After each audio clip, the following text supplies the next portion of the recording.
Welcome to Soul Talk. Yeah, My name is Samuel, my name is Terrell. and this is episode 9 of Soul Talk in total, but it's going to be episode 4 of our Karmic Law series. It's going to be the last episode of the series. We have laws 10 through 12 today. If you haven't seen the other episodes previously, please go back and watch those. But if not, we're glad you're here. So we'll just kind of jump right back into it. Here at number 10, we have the law of change. So the law of change is basically the karmic cycle. When it goes around, comes around. You know, whenever you're presented with challenges in your life, if you don't learn that lesson and move appropriately from that lesson, it's just going to keep happening to you. You know? Yes, as we talked about it before, but it's kind of just emphasizing, kind of detailing the law itself and saying, as the next bullet point says, history repeats itself until we learn our lesson. Therefore, you must treat every moment as an opportunity to grow. So if you're in a toxic situation and you're doing the same things, it's going to stay toxic until you change yourself or change something that you're doing. Yeah, absolutely. The next bullet point is going to say, set yourself free, which will create an improved version of yourself and better. Future. That's what I said. Oh, what's going on? I don't know. I was trying to put the points together. My bad. But setting yourself free. So setting yourself free from that karmic cycle, what goes around comes around, doing the right thing and learning the right lesson to break yourself out of that cycle, so that you're able to pursue more growth and be more successful in the future, like it says here. Yes, and through the cycle, through the changing of the karmic cycle, which you want to break out of, and then you got to break your own habits, which some people it's hard for, and some people aren't even aware of their own habits. But absolutely, I agree. I was one of those people for a real long time, but I didn't understand what was going on. But through all of that, void any vicious patterns from the past. So once you are aware, try not to go back. Once you see yourself, oh, I remember I used to do this. Yeah. Don't remind yourself of the past, because it's dark and not light. Yeah, 100%. But going into our next law, it's going to be law 11. It's going to be the law of patience and reward. This is one that I really enjoy because it's delayed gratification. It's not instant. And this is something that I'm learning currently in my life, is the process of delayed gratification and learning that it's worth putting in the consistent effort to succeed. But the first bullet point says the best things in life are earned through patience, sacrifice, and consistency. I think that goes on a monetary level, on a physical level, emotional level, and spiritual level. I think that's the basis of everything, is you have to sacrifice to receive. You have to love to be loved. You have to trust to be trusted. What's your take on it? I actually just heard this video saying the devil gives you it now. You don't have to wait. But God makes you wait and gives it to you later, and it lasts forever. But that's essentially what this is saying, patience and reward. And it's a sacrifice, it's very hard, but once you do it once, you're aware that you can do it for anything. I think of even, say, as an analogy, Call of Duty, or any video game that you're progressing at. It takes time, effort, and daily action.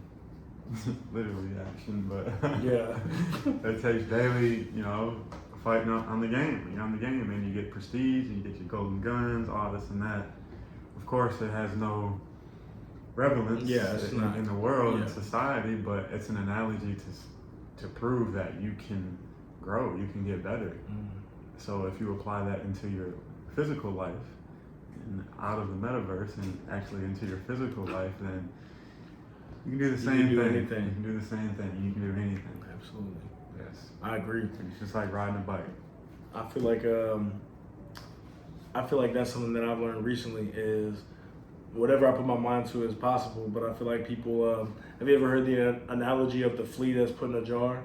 Fleas can jump like 10 feet high, but they're put in a jar, and you put a lid in the jar for like 2 hours, and the fleas are jumping up, hitting their head on the lid, take the lid off, the flea only jumps as high as the jar is. Mm-hmm. So you put yourself in that jar and limit yourself and on the possibilities of what you can achieve, then you'll never reach what you want to reach because you don't believe in yourself. Okay, I like that. I never heard that. But next bullet point, achieving great things takes time, patience, not giving up, and celebrating yourself.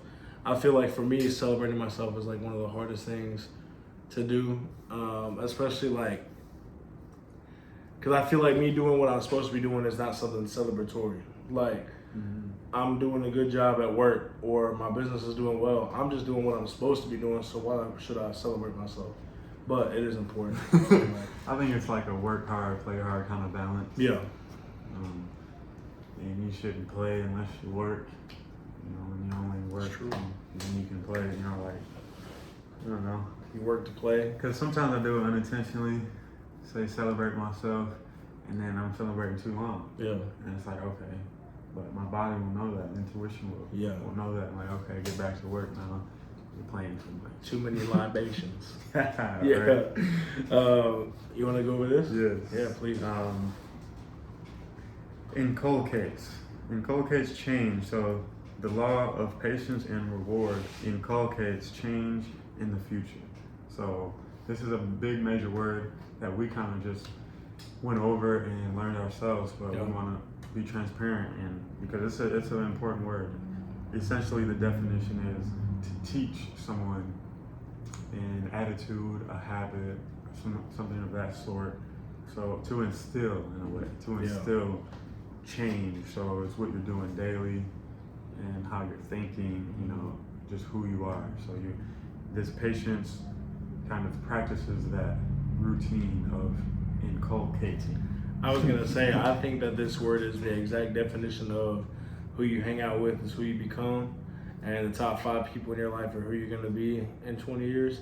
I feel like you can inculcate different kind of habits on different kind of people. If you and your friends are just hanging out all day, not doing nothing, not having any productive conversation, not doing anything worthwhile, then you're all gonna be bums. You know what I mean? But if you're taking your time to work and you are feeding off of one another and can motivate each other to, like, you know, do a lot more and do better and be more consistent and detailed with your work, then you'll inculcate amazing habits and be successful in life. Definitely. That's why we need to start implementing. I try to tell one of our friends, we need to implement biking, running, or even tennis. Tennis? Yes, because we play golf. Yeah. You know, but that includes It's habits. just a lot of walking, and then you drink while you're there. You drink, may eat bad. Yeah. Yeah, and it's a long period of time that's being not wasted. So But it's a fun time, but it could be better. capitalized. And if this certain friend wants to see progression, then, you know, implementation, which essentially inculcates change, you know, as long as we implement certain routines and things, and boom. I feel like, at least in the past few weeks, we've just been on our work shit, right?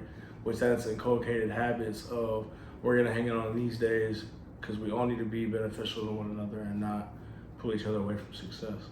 You know, so putting that boundary there with people you love is important. I feel like, you know, I love T to death, but I cannot hang out with him every day because when are we gonna get work done? You know, we have businesses together, but we also have business away from each other. You know what I'm saying? So having those friends that you can be productive with is very important, especially somebody that you care about so much.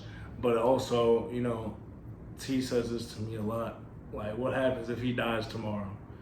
You know, I hate that shit. But I say it every time. I hate saying that. I just don't like it. But if it happened, what would I be? Who would I be? You know, what would I do?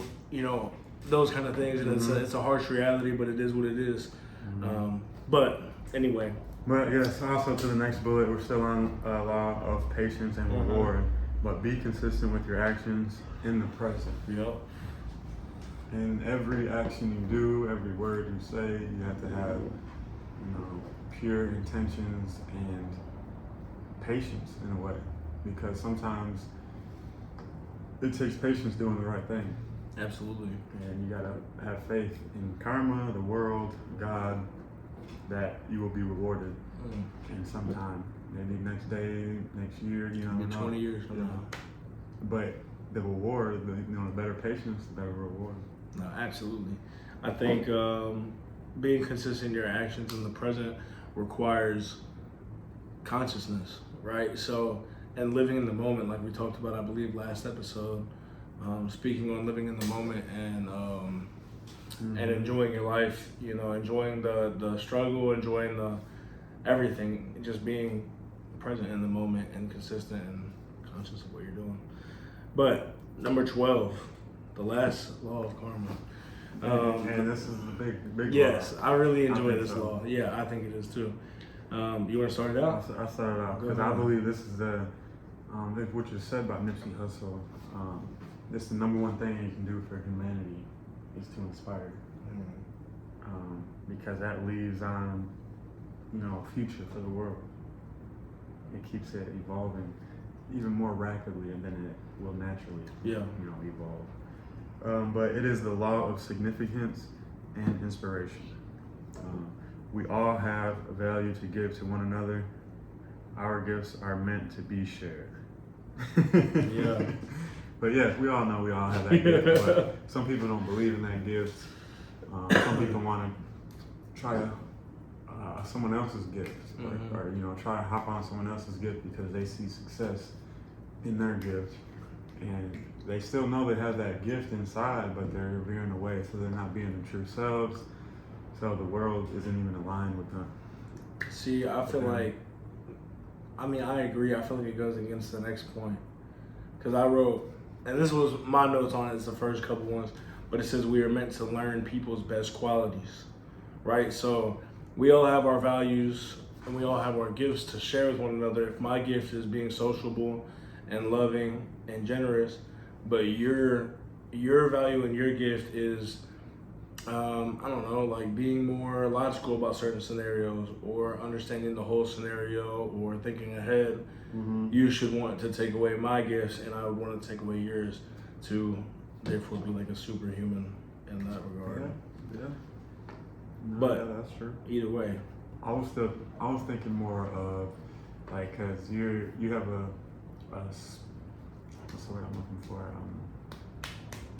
Expertise in a certain gift. Yeah. And you can even make earnings off of your expertise. Absolutely. On your God-given gift.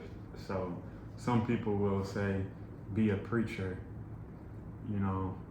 because they see their friend making money from his church, this and that. That's just an example. Yeah.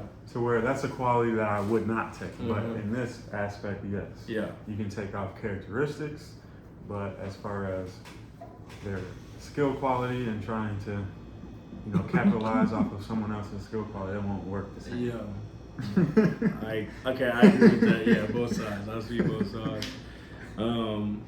After that, we got you only get back what you give forth. I feel like that's been a reoccurring thing throughout every single law we spoke on. That's like karma in the whole. Yeah, exactly. That's the basic definition of karma. But I feel like with that,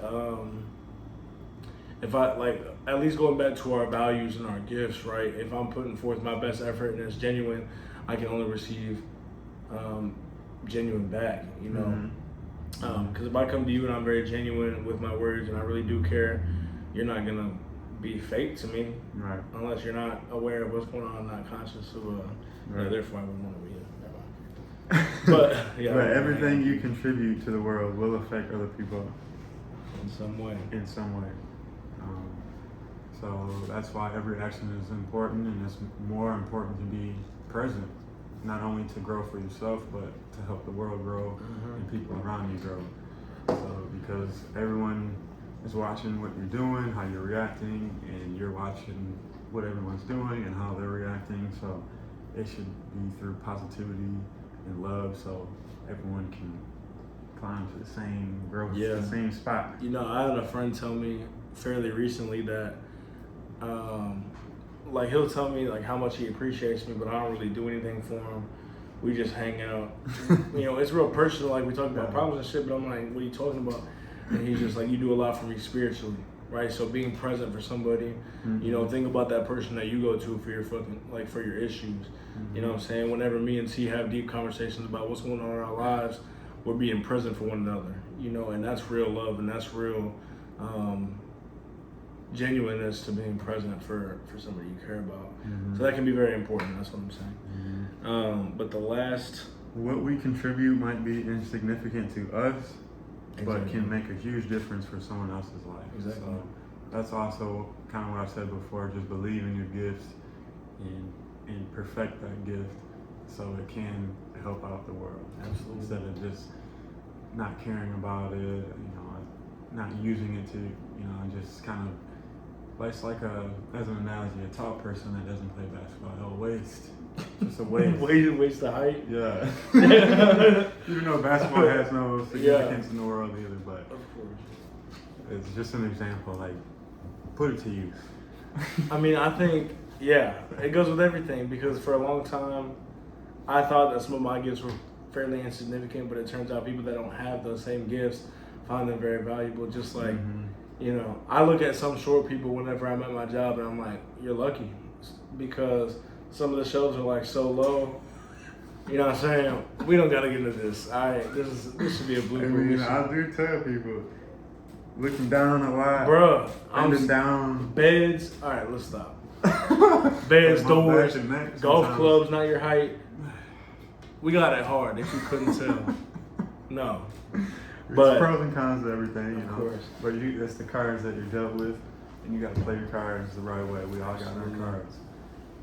But, I mean, that's really the end of. yeah, it's a really short episode. The last 3 laws I feel like are very significant, but they're very cut and dry. And I don't want to add more to it I mean, we take away from the purity yeah. of the messages. So we're trying to improve our videos a lot too by kind of saying more without saying more. You know, saying less but saying more. Yeah, being more intentional with our words and letting them more stand for themselves rather than us rambling for an hour. You know, Because we also agree that y'all's time is important. Exactly. As well as ours. So Exactly. So, we want to get to the point. but that's really it for the Karmic Laws. It was a great series. I think we're going to do the 48 Laws of Power next. We could. It'd be a long, that was mainly a joke because it's 48 laws. But we could do it. You got to let us know what you want to see. Please comment topics, subscribe, like. You know the deal. You know the drill. Workcrew.com. Or no, workcrew.bigcartel.com. Go get your merch. And we'll see you guys in the next episode. All right, y'all. Stay up. Stay conscious and stay genuine, baby. Oh, yeah.